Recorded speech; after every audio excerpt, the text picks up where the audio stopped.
بسم اللہ الرحمن الرحیم۔ السلام علیکم ورحمۃ اللہ وبرکاتہ۔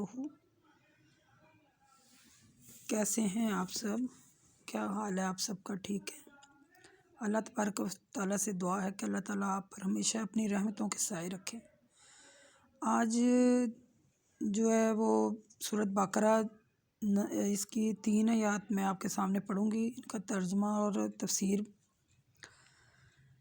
تو چلیں شروع کرتے ہیں۔ وَإِذَا قِيلَ لَهُمْ آمِنُوا بِمَا أَنزَلَ اللَّهُ قَالُوا أَنُؤْمِنُ بِمَا أُنزِلَ عَلَيْنَا وَيَكْفُرُونَ بِمَا وَرَاءَهُ وَهُوَ الْحَقُّ مُصَدِّقًا لِمَا مَعَهُمْ قُلْ فَلِمَ تَقْتُلُونَ أَنبِيَاءَ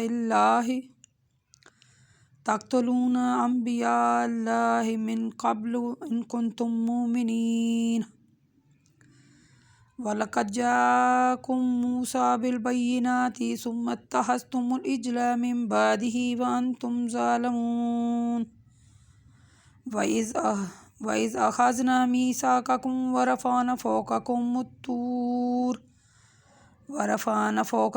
الطُّورَ خُذُوا مَا آتَيْنَاكُمْ بِقُوَّةٍ وَاسْمَعُوا قَالُوا سَمِعْنَا وَعَصَيْنَا وَأُشْرِبُهُمْ فِي قُلُوبِهِمُ الْعِجْلَ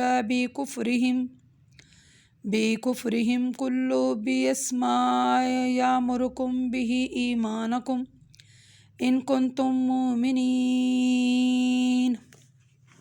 صدق اللہ العظیم۔ اس کا ترجمہ کچھ یوں ہے کہ جب ان اہل کتاب سے کہا جاتا ہے کہ اس کتاب پر ایمان لاؤ، یعنی قرآن پاک پر، جو اللہ تعالیٰ نے محمد رسول اللہ صلی اللہ علیہ وآلہ وسلم پر نازل کی ہے، تو کہتے ہیں کہ ہم تو بس اسی کتاب پر ایمان لیں گے جو ہم پر نازل ہوئی ہے، اور جو کتاب اس کے علاوہ ہے اس کا وہ انکار کر دیتے ہیں، حالانکہ وہ کتاب حق ہے اور ان کی کتابوں کی بھی تصدیق کرتی ہے۔ اے رسول، ان سے پوچھئے اگر واقعی تم اپنی کتاب پر ایمان رکھتے ہو تو پہلے یعنی زمانہ ماضی میں اللہ کے نبیوں کو کیوں قتل کرتے رہتے تھے؟ کیا وہ ایمان کا دعویٰ نہیں تھے کرتے؟ اور اے بنی اسرائیل، موسیٰ تمہارے پاس کیسے کھلے دلائل لے کر آئے تھے، تو اس کے باوجود بھی تم نے ان کو کوہ طور پر جانے کے بعد بچڑے کو معبود بنایا تھا نا، اور اپنی جانوں پر ظلم کیا تھا۔ کیا ایمان والے ایسا کرتے ہیں؟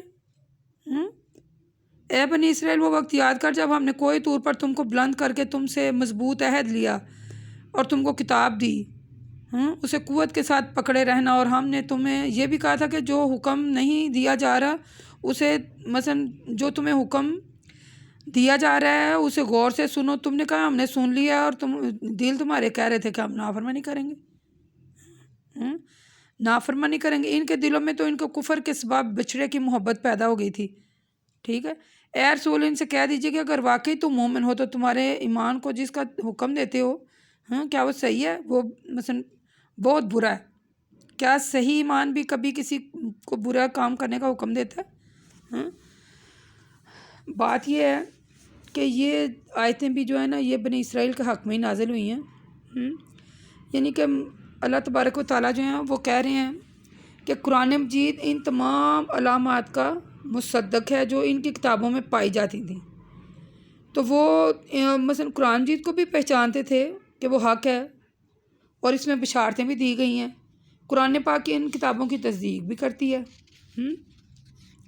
یعنی وہ جو تورات پر تھی، تورات اور وہ جو اس کو ماننے والے تھے، اس میں بھی قرآن پاک کا ذکر تھا۔ تو اللہ تعالیٰ پھر بنی اسرائیل کو ہائی لائٹ کر رہے ہیں کہ جب تم نے مثلا کوہ طور پر گئے تھے حضرت موسیٰ علیہ السلام، تو جب تم نے بچڑے کو معبود بنا لیا تھا، تب بتاؤ ذرا، یہ مثلا قرآن مجید پر ایمان لانا جو ہے وہ ہم پر نازل ہوئی ہے، تو ہر حال میں ہمیں اس پر ایمان لانا ہے۔ تو جو بنی اسرائیل تھے وہ اس کا انکار کر رہے تھے، حالانکہ اللہ تعالیٰ فرماتا ہے هو الحق من ربہم، یعنی کہ یہ ان کے رب کی طرف سے حق ہے۔ قرآن پاک حق اور صداقت سے لبریز کتاب ہے، ٹھیک ہے۔ ایک جگہ اللہ تعالیٰ سورۃ بنی اسرائیل میں فرماتے ہیں کہ اے رسول کہہ دیجئے کہ حق آ گیا اور باطل مٹ گیا۔ تو جب کافروں کے پاس آیا تو وہ اس کو جھٹلانے لگ جاتے ہیں۔ بات یہ ہے کہ یہ جو آیتیں اللہ تعالیٰ نے اہل کتاب کے مثلا ان کے حق میں نازل کی ہیں، یہ رسول صلی اللہ علیہ وسلم کو تسلی دی ہے، ٹھیک ہے، جن میں اللہ تبارک و تعالیٰ نے اپنے نبی کو تسلی دی ہے کہ جو لوگ قرآن پر ایمان لائیں گے وہی لوگ کامیاب ہیں، ٹھیک ہے۔ تو جو اس پر ایمان نہیں لائیں گے، اس کو حق جانتے ہوئے بھی عزت اور ہردرمی پر قائم رہیں گے، وہ لوگ کبھی بھی کامیاب نہیں ہو سکتے۔ تو قرآن اور حدیث پر عمل نہ کرنے میں کہیں بنی اسرائیل، کہیں مثلا کبھی بچڑے کے پوجا کر رہے ہیں، کبھی بنی اسرائیل کو بھیج رہے ہیں، مثلا کبھی حضرت موسیٰ علیہ السلام کو بھیج رہے ہیں کہ جاؤ آپ سے پوچھو، جیسے میں نے پہلے آپ سے بتایا کہ جاؤ پوچھو وہ قربانی کا بچڑا کیسا ہو، اس کا رنگ کیسا ہو، وہ دکھنے میں کیسا ہو، مثلا ایسی کی باتیں میں نے آپ کو پہلے بتائی نا۔ وہ تو یعنی انہوں نے کام کرنا کوئی نہیں ہے، یعنی ان کے دلوں میں جو ہٹ درمی ہے، ضد ہے، حسد ہے اور ناشکری ہے، وہ اس وجہ سے وہ کامیاب نہیں ہوئے اور عذاب بھی ان پر زیادہ ہیں۔ یہ اللہ تعالیٰ نے یہ جو آیتیں ہیں نا، یہ بھی اسی سلسلے میں فرمائی ہیں، اور اپنے رسول صلی اللہ علیہ وآلہ وسلم کو یعنی تسلی دی ہے کہ اے نبی تم فکر نہ کرو، تم پریشان نہ ہو، ٹھیک ہے۔ وَمَا عَلَيْنَا إِلَّا الْبَلَاغُ الْمُبِينُ وَقُولُوا قَوْلِي هَٰذَا لِأَسْتَغْفِرَ اللَّهَ۔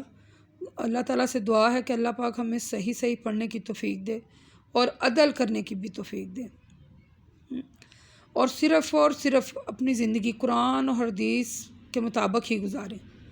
پوری کوشش کریں کہ ہماری زندگی قرآن اور حدیث کے مطابق ہی گزرے، کیونکہ ہم نے اللہ کے ہاں پیش ہونا ہے اور اس کو جواب دینا ہے۔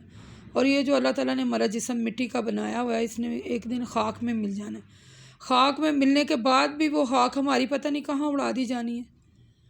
تو اللہ تعالیٰ ہماری قبر کی سختیاں جو ہے وہ معاف کرے اور قبر کی منزلیں آسان کرے، تو اللہ تعالیٰ ہم پر رحم فرمائے۔ تو جیسے میں اپنی ہر ویڈیو کے آخر میں یہی کہتی ہوں کہ آپ ہمیں پلیز کمنٹ کیا کیجیے اور اس کو زیادہ سے زیادہ شیئر کریں، تو سبسکرائب بھی کیا کریں تاکہ مجھے پتہ چل جائے کہ مثلا آپ ہماری نئی جو ویڈیو آتی ہیں اس کو سنتے بھی ہیں یا نہیں سنتے، یا پسند بھی کر رہے ہیں کہ نہیں پسند کر رہے، ٹھیک ہے۔ تو اللہ حافظ۔